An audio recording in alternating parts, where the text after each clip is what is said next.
Hey, everybody, and welcome back to another episode. So, if it wasn't obvious from the beginning and from the title, I'm going to be discussing what's been happening as of late with this whole, I guess, divide on the right is the only real way to describe it. The only real, I guess, tangible way I can explain it. And just wanted to throw my thoughts out because really it's been heated.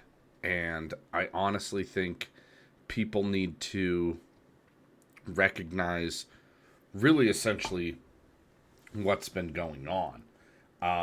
So, to catch everybody up who doesn't know, the last few months have been kind of crazy. So, we have to back up because it's been kind of brewing for quite some time with this whole division of, like, I guess you could call it the libertarian bent of the Republican Party, if that's even fair to say. Um, like the people like Thomas Massey, Rand Paul, and lately Marjorie Taylor Greene, which I didn't see that one coming. They seem to be the only three people with any sense left in their heads and that aren't beholden to Israel. I really I really hate to say it, but that seems to be the major linchpin here is Israel. We can't, as a country, decide if we're loyal to America or a foreign nation. It's kind of odd. Um, in the last episode, I spoke about this, the whole, you know, Israel and America relationship, and how I feel, honestly, it needs to end. It's not doing us any favors, and it's not really benefiting the United States. And I could go more into that, but at this juncture, I'm not going to. But really, what's been happening the last several months is that Donald Trump's been rejecting I guess, say, the liberty movement, the America First right. And he's been going after Thomas Massey. He's been talking mad trash about Rand Paul, who I really do think is a chip off the old block. He is a lot like his father, not exactly, not perfectly, and that's okay, because I don't think they should be one and the same or exactly alike. And so Trump's been going after them, and then lately Marjorie Taylor Greene, which is really unfortunate that she has decided recently that she's going to resign from Congress. I think it shows she recognizes there's no way to fix it.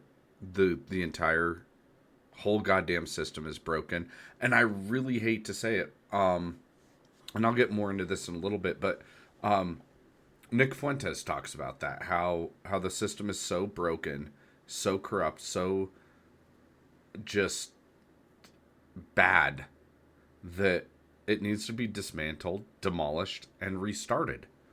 And I think honestly that could technically be the best way forward. I don't agree with some of what Nick Fuentes says, and so getting back to the divide lately, pretty much since Charlie Kirk was assassinated, there's been this wedge driven between people kind of to the right of center, and I would lump libertarianism into that because libertarian is a kind of right viewpoint.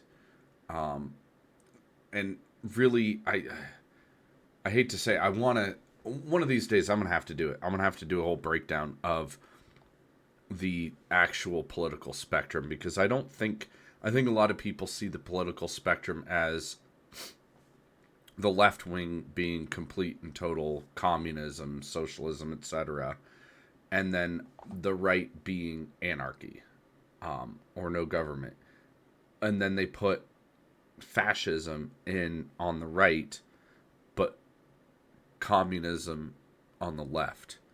When in reality, if you really want to look at it, the right and the left, if the political spectrum should be the influence of the government has on a society. And the more influence, the further left you go, the less influence, the further right you go. And so the far left would include fascism because fascism is authoritarian. It is totalitarian control of society.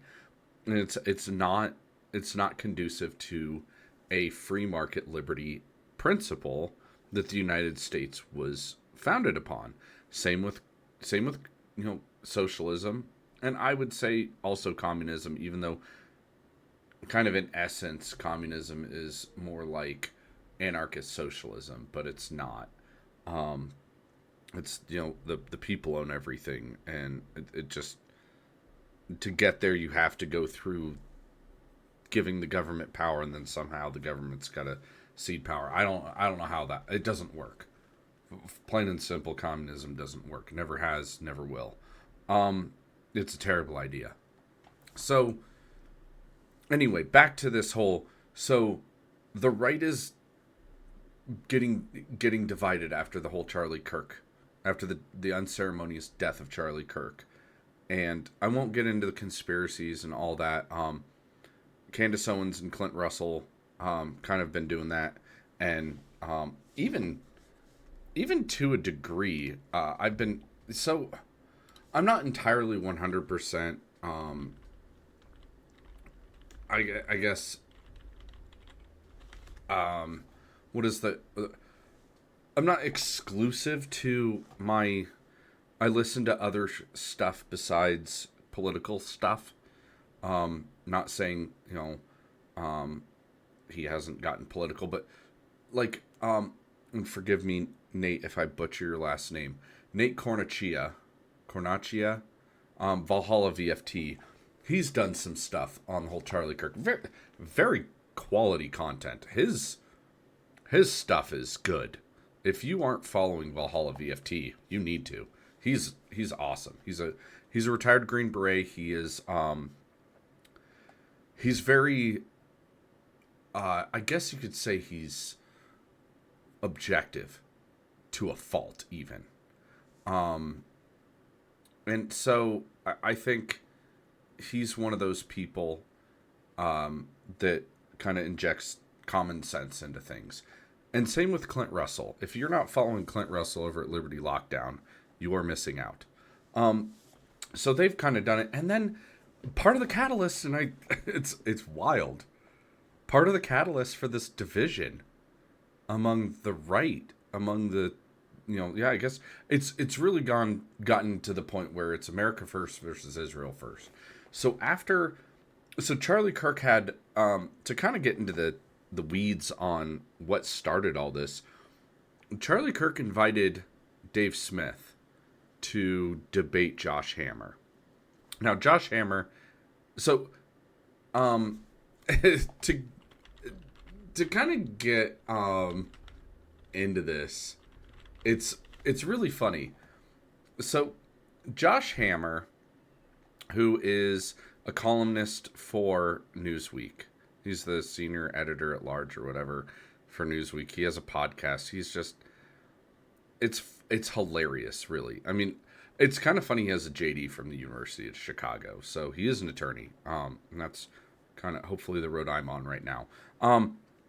But so Josh Hammer debates Dave Smith. Both of them are Jewish, but Josh Hammer is unapologetically and unabashedly pro-Israel. Dave Smith, if you pay attention to anything he says, which you should, because it is he's landed on the right side of everything, and I don't mean politically right. I mean he is right on almost everything he says on this. On the whole Israel issue, he's been advocating that the United States should not be, bankrolling and supporting Israel without any, it's like unconditionally. And I agree. I don't think the United States should be unconditionally supporting Israel. I honestly think we need to stop giving money to Israel. They are not our greatest ally. I've talked about this before. And so I'm to the point where, gosh, when the smarter people in the room are saying this is a bad idea, we need to kind of pay attention. And I think Dave Smith is one of the smarter people in the room. He probably won't ever really admit that. He'll say, I'm just a comedian and a podcaster, and what do I know? And it's like, no, you know way more than you give yourself credit for. And so Dave Smith debates Josh Hammer. This was the second time he's debated Josh Hammer. And he comes on at the invite of Charlie Kirk onto TPUSA's stage to do this debate. And then this, I think, now I would credit, I don't think Dave Smith fully converted Charlie Kirk to the we should be asking questions about Israel, but I think he played a role, and I really do think there is some credence to the idea that, and Candace has said this. She was very good friends with Charlie Kirk, so I'll trust what she says about Charlie kind of pushing away from Israel, saying, you know, I don't think this is tenable. I don't think I can continue to back these people, and I won't get into it that I don't exactly think that's what got him killed, but I don't know. I'm going to say I don't know. I'm not going to say definitively yes, definitively no. I'm just going to say I don't know. And I really haven't done a deep dive into this because I've been kind of reluctant to, just because I had a great amount of respect for Charlie Kirk. And I wanted to do an episode on Charlie Kirk. Things got way too busy right around September and through October, and, you know, going to school and stuff and having a family really makes it hard for me to kind of dedicate a lot of time to doing these side projects. So I really do think, there might be, there's something to that. The fact that they had this intervention in New York where a whole bunch of his friends, quote unquote, I would say, kind of had an intervention with Charlie and said, hey man, you can't be abandoning Israel, not now. And do I think there might be something involved with Israel? Potentially, but I won't get into it. The real thing is, it's weird to say. I feel like Charlie Kirk possibly could have been the piece that was holding kind of the political right together. You know, keeping things kind of kosher, to use, I don't want to use that term, but it really is kind of fitting to keep things copacetic. After he died, it's like the floodgates opened up. You know, you have, and for the last several months, it's not just Charlie Kirk, because it's been happening for a while now. Candace Owens' departure from the Daily Wire, I think, is one of the early kind of hallmarks of what's been happening. You know, if you were to map this whole thing out, that's a major point, big historical marker in what led to the right being the way it is today. And so when Candace left, and then you had Brett Cooper, but she didn't really play a role in what I'm talking about, but she did leave. And I do feel like a lot of people have been jumping ship from the Daily Wire, you know, behemoth.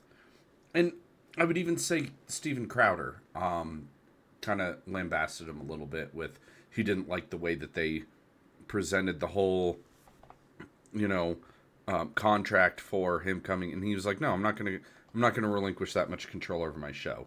And he stayed kind of more independent after he left the Blaze. Fine, great.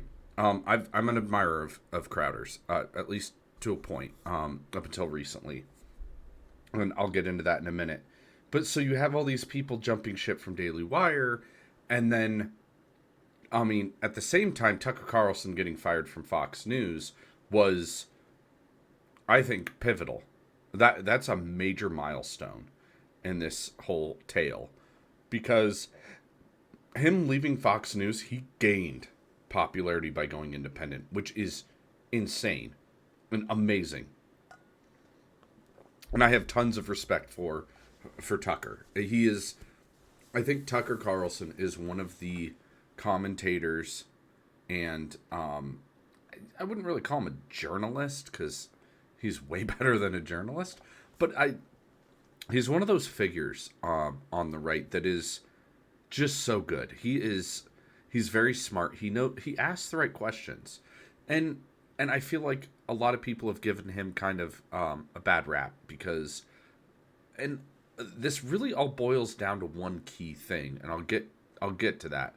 But so Tucker goes independent, Candace goes independent, Steven Crowder goes independent, even though Steven Crowder doesn't really come onto the side of this divide that some of us are on. And I say us as in people who are like Dave Smith, Clint Russell, Tucker Carlson, Candace Owens, etc., etc. So this kind of breakup, this breaking off, and then you get these kind of factions, and you kind of, I would say it's kind of like a triangle. On one corner, you have Tucker Carlson, Clint Russell, Dave Smith. I'd even venture to say Nick Fuentes, Candace Owens, and then on another end of the triangle, you have really essentially Steven Crowder and Matt Walsh. Even though Matt Walsh is, and Valhalla did a good, Nate did a really good breakdown of Matt Walsh. He basically came out and said that Matt Walsh is kind of, get back to work, from Ben Shapiro, because he's been very diplomatic in this, that I know he's collecting his paychecks from Ben Shapiro's company, and he doesn't want to upset the boat, but he has been very milquetoast on the whole right divide and Israel. He hasn't really come out one way or another saying, I fully support Israel, I fully condemn Israel. So he's been kind of lackluster in that. But I would say he and Crowder are kind of the other end of this. They're not exactly aligned with Tucker and Fuentes, Smith, and all those guys. And then you have the other side of this, and this is where I view these are from my perspective, these are the villains in our tale. You have really two major ones, but I would even say a third, even though he's not really, I wouldn't consider him major. Josh Hammer would be kind of like he's a minor character, but he's still on this side. And so you have Josh Hammer, who is kind of not, he's kind of like a lower tier. If you're looking at the generals of this side, Josh Hammer's kind of like a captain or a major, if anything. But the two main generals on the other side of this that I would consider are not on our side are Ben Shapiro and Mark Levin. Now, full disclosure, because I'm all about that. I like my previous episode, if you watched it, listened to it, whatever, I talked about how I am open-minded to having my mind changed when presented with new evidence. Always. I used to be a big Mark Levin fan. Not really big, but big enough. I listened to people back when I was a lot more GOP side conservative, because that's where I started my political adventure. Was a Republican. My first election, my first major presidential election that I voted in, I voted for George W. Bush for re-election in was that 2004, and then not too long thereafter, I joined the military under George W. Bush, and so I wouldn't say, I guess at the time I was a Bush fan. Now I've changed. I view Bush as terrible. He was an awful president, and he got us into a war that he should never have. And I won't get into the whole weeds on Afghanistan, because that's an entirely different monster that I feel like I know a lot about because I've been there. And I worked for Army intelligence when I was in the military, and it was my job to know as much as possible about the situation and the history of Afghanistan. That was primarily my job. I had to brief very important, high-ranking folks on Afghanistan and the culture and the history and the why we were there. And I still to this day do, for the most part, support the initial mission. The execution thereof, I don't. the prosecution of that conflict. I don't. But so I was a Bush Republican in my youth, and I was young. We're talking, late teens, early 20s when I was legal voting age. So I listened to people like Mark Levin occasionally. I wasn't really deep into Mark Levin. Rush Limbaugh and Glenn Beck, which I would put Glenn Beck kind of in the camp with Steven Crowder. They're not super, and I haven't listened to Glenn Beck in years, so I don't know exactly where he stands on the the division on the right issue. But so I started out with this, and so I was also a big fan of Ben Shapiro. One of my favorite quotes was, "The facts don't care about your feelings." That's a famous Ben Shapiro quote. The other one is the really funny where he said, the Boy Scouts should be strictly for boys, and this leftist goes, "Where does it say that?" And he goes, "In the name, Boy Scouts." I think he's very smart. However, as I've shifted away from, and like I said in the previous episode, I used to be a pretty hardcore Zionist. I thought Israel was our greatest ally. And still to this day, I have a lot of respect for a lot of the people that I interacted with and became acquainted with the IDF, and friends that I still have to this day that are former IDF. So I don't hate Israel on the whole. I really, if you want to boil it down, I hate the Likud party. I do not like Bibi Netanyahu. I think he's a war criminal. So that's where I kind of pushed away from Ben Shapiro when I came to this kind of, I guess you could say, pseudo anti-Israel, even though it's really not anti-Israel. It's just, I do not support Israel's treatment of Gaza and the way that they have done things for the past several decades, where they are refusing to allow for a two-state solution. And so that right there, I think, is a linchpin in all this. That yes, Israel has opposed a two-state solution. Don't get that twisted. They have opposed it at every juncture because they want control. So we get these people that are on this side, and so we've got this kind of triangle, and we're going to kind of disregard the whole Glenn Beck and Matt Walsh and Steven Crowder side of it, and just focus on the two, I guess, diametrically opposed sides there, where you have, really, it's Ben Shapiro and Mark Levin, and I would say to a degree, even Donald Trump, because Donald Trump kind of fits into all this.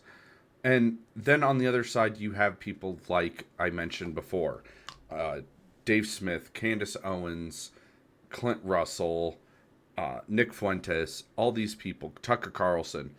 And what's really unfortunate is, and this is what I was hinting at earlier and I'm getting to now, is a really big point, is a lot of these people, they'll clip their content, but I feel like they aren't actually listening.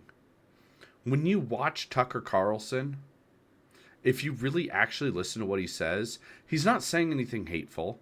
He's not an anti-Semite. That's the big thing. They're saying all of these people on this side of this conflict are anti-Semites. They're Jew-hating, evil anti-Semites that align more with the left, as Mark Levin tries to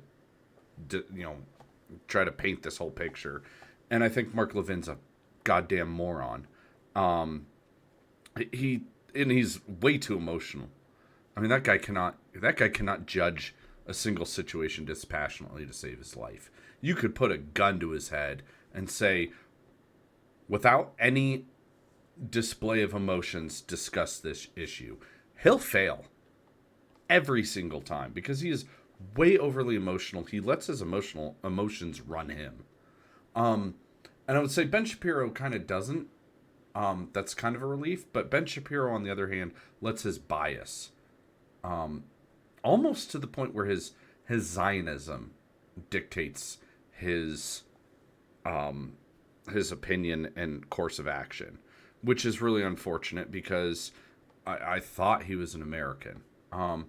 And you get these people, and then Donald Trump thinks that Miriam Adelson is the greatest person that ever lived because she gave him billions of dollars. I mean, that's the real thing. He's not looking the gift horse in the mouth. I mean, Trump will not bite the hand that feeds him, and then that's one of the issues. So I think the two big issues stemming from this divide, really, especially post Charlie Kirk, are Israel and Epstein. And it's like Donald Trump lost a lot of goodwill when he's been doing this. He's been flopping around like a fish on a dock on the whole Epstein thing. First he was, we need justice and we need to release the Epstein files. Then he gets elected and he kind of goes quiet, and they're like, we have these binders with the Epstein documents. And then nothing happened. And then he goes, Epstein? You're still talking about that? It's a Democrat hoax. And then he has Dan Bongino and Kash Patel go on the talk show circuit and say there's no there. We've looked at the evidence. There's no there. That tells me a pretty big fucking clue that Thomas Massie put out pretty plainly. That Epstein was at least somehow connected to either foreign, aka Israeli intelligence, or U.S. intelligence, and or both. And so that's where a whole lot of the divide comes from, is people are like, and I've been seeing a lot of people on the left, especially here in Colorado, where I live, there are people in like around near Boulder, and if people don't understand the politics of Colorado, if Berkeley is the central nervous system of California liberal politics, Boulder is its Colorado equivalent. Boulder is so far left and so insane with their leftist progressive ideology.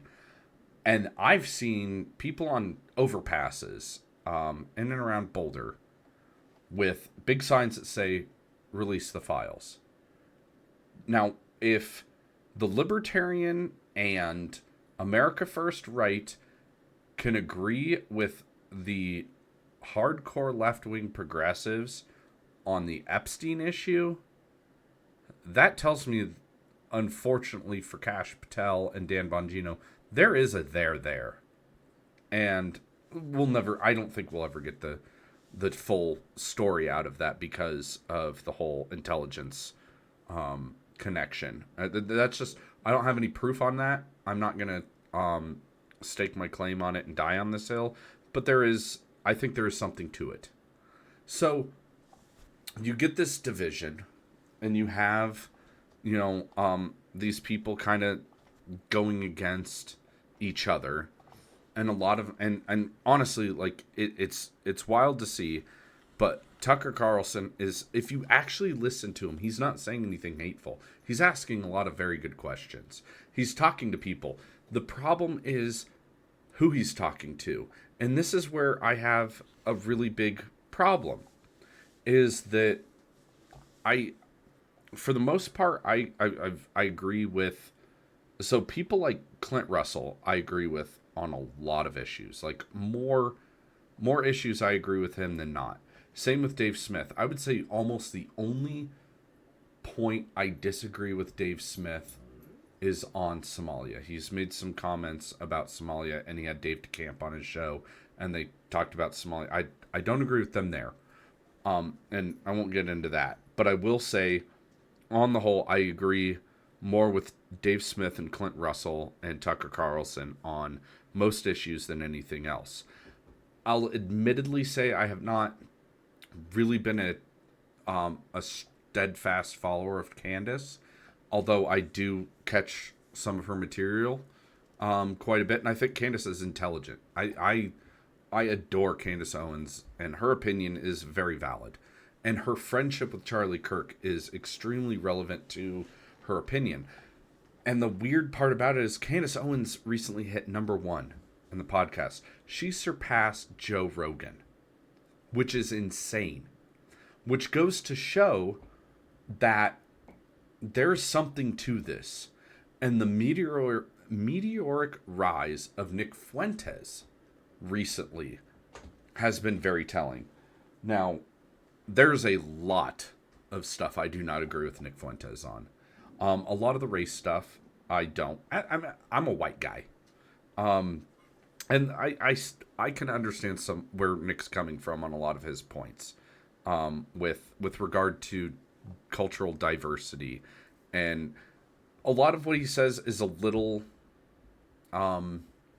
abrasive, I guess would be the word, and some of it is kind of a hard truth, like what he talks about with the black community in America, and I disagree with some of his positions on that and some of his approaches to it. Where I really disagree with him, on Tucker Carlson, he said he's a big admirer of Joseph Stalin. I don't know if that was him trolling, and Tucker didn't really press him on it. He kind of laughed at it and was like, Stalin? What? And I'm with Tucker on that one. Like, Stalin was arguably one of the worst human beings of the 20th century. I would say, if not the worst.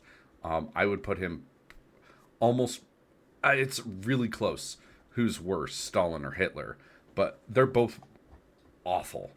And so I don't think Nick Fuentes is a neo-Nazi. I think Nick is a nationalist, and which I wouldn't call myself a nationalist. I would call myself a patriot, America first patriot. Because I love my country, but I would not put my country before God. And I also think you can't neglect the individual over the country, or you can't put the country over the individual, because I'm an individualist more than anything, but I'm still a dead fast diehard America first, and almost like Matt Walsh, an America only, because and. I'm planning on doing an episode on this in the near future about the America First and what is America First, what is America Only. But I'll just say this: I can't give anything to my neighbors without keeping my family safe and in order first. It's like I used to work in law enforcement, and for one of the main rules of being a first responder is you can't help anyone else if you're in jeopardy. If you're unable to help people, or if you're not safe, you can't keep anyone else safe. So you've got to make sure that you're fit to fight before you can go help other people.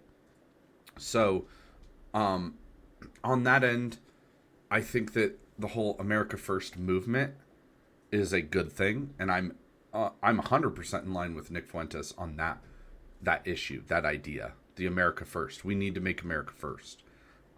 We should have, our government should be looking out for America, not other countries, and we should not place other countries before America.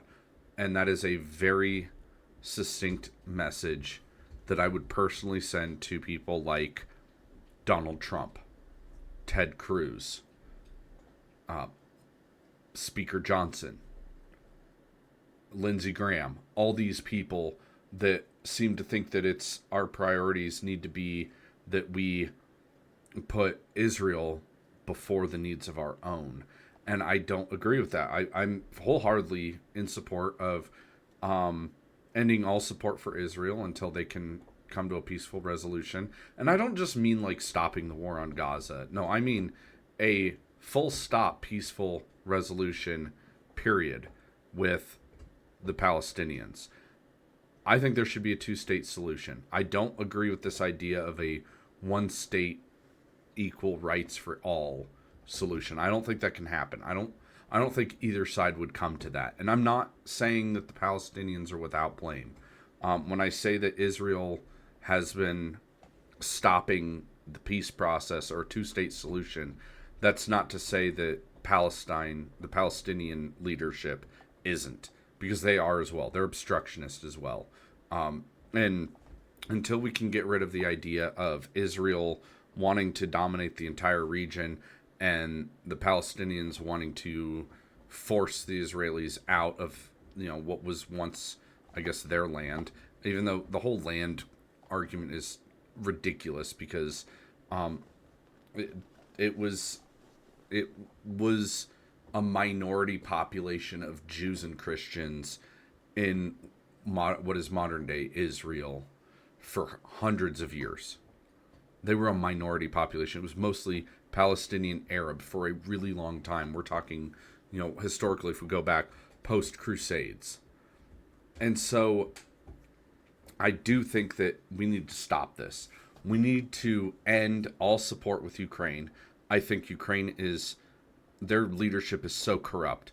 And it's been talked about that how corrupt they were. I mean, if you look at news articles from I would say even pre 2014, they state, American and European news had stated repeatedly that Ukraine is one of the most corrupt countries in that entire continent, in that entire region of the world.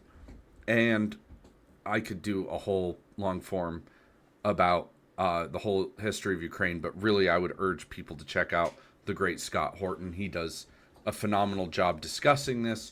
He wrote a book about it. He is I would say he is one of the subject matter experts on the Ukraine situation and the history and the lead up to that. But so we need to stop that. And that is an America First principle. We also, and this is where I really, really don't agree with Donald Trump. And there's a lot of stuff I don't agree with Donald Trump. Almost 80% of his positions lately I disagree with. The border is one of the only areas I really give Trump credit for doing a good job on. Everything else, he has been an abject failure, and especially on his comments about immigration. He doesn't. I think my personal opinion is I think America should limit immigration. I mean, completely eliminate illegal immigration, but also limit legal immigration. I think the H-1B visa program needs to be dramatically and drastically reduced. I mean, we're talking to a very high degree because we need to focus on getting our people educated and trained to do these jobs, not import them. Because Americans should come before everyone else with regard to America. I don't care. Europe can do whatever they want to do. But when it comes to the sovereign borders of the United States of America, Americans should come first. America should come first. Period. And that's where I think the big, huge divide on the right is. I don't agree with Nick Fuentes' ideas on authoritarianism. He thinks he did this whole thing, and I don't have the clip currently, and I know Dinesh D'Souza, who I would put Dinesh D'Souza kind of in the camp with Ben Shapiro and Mark Levin, but Dinesh D'Souza posted a clip of Nick Fuentes talking about order is more important than liberty, and I do not agree with that, because out of liberty will come order, and he says you need authoritarianism, not libertarianism, in order to maintain order. I hate to say it, and it's like, yeah, you do hate to say it because you're wrong. I think authoritarianism is the most vile thing to liberty, and I think liberty should be the number one issue for an America First policy. We should have the freedom. So, and here is the main crux of what I'm really getting into, and this is where recently Jillian Michaels, who I thought she was getting yellow pilled, man. I was really excited when she had a conversation with Dave Smith. Really excited for her kind of awakening to almost kind of this, like, coming into the right a little bit. She was shifting her ideas right, and then she goes, the GOP and the Republicans and the right need to disavow Nick Fuentes. And all these people are talking about we need to disavow Nick Fuentes, we need to cancel him, we need to censor him. And I do not agree with that. Now, I don't agree implicitly with everything Nick says. And I think Nick is one of those people who he gets a lot right, but he also gets a lot wrong. And I think the big kind of thing there is that sunlight is the best disinfectant. You should bring bad ideas and good ideas into the light and let let the bad ideas burn away in the sunlight of truth, and let the good ideas grow and blossom, because censorship leads to an end of discussion. This is where I've recently butted heads with Maj Touré on this. That I think he thinks that some people should just, if you don't know what you're talking about, shut up, or you shouldn't have these stupid arguments. Whatever. I'm kind of paraphrasing what he was saying, but like it's basically this whole idea of he's like a back and forth with no answers. We need solutions. But I'm like, a productive conversation is needed in order to kind of push good ideas forward. And I think Nick Fuentes' bad ideas, as well as his good ideas, need to be brought into the light. They need to be spoken about. I would pay good money to attend and witness if there was a debate between Ben Shapiro and Nick Fuentes. But Ben Shapiro has this whole idea where we need to not platform these people. I don't think that Tucker Carlson should platform people like Nick Fuentes. And it's like, I hate to say it, Ben, but talking fast doesn't make you sound smart. And the censorship doesn't help. We saw that with COVID, and it was ridiculous. Censorship is the enemy of liberty. Censorship is the antithesis of what people would say is a liberal democracy. I don't think America is a liberal democracy. I think America is a republic, and we should be pushing for liberty, not the tyrannical censorship of people we disagree with. Because honestly, I will say this. I may disagree with somebody, but I will die for their right to say whatever is on their mind, state their opinion, so long as it is not a call for violence, or I guess you could say, I'm drawing a blank for the word,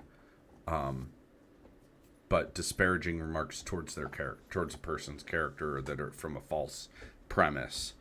And so defamation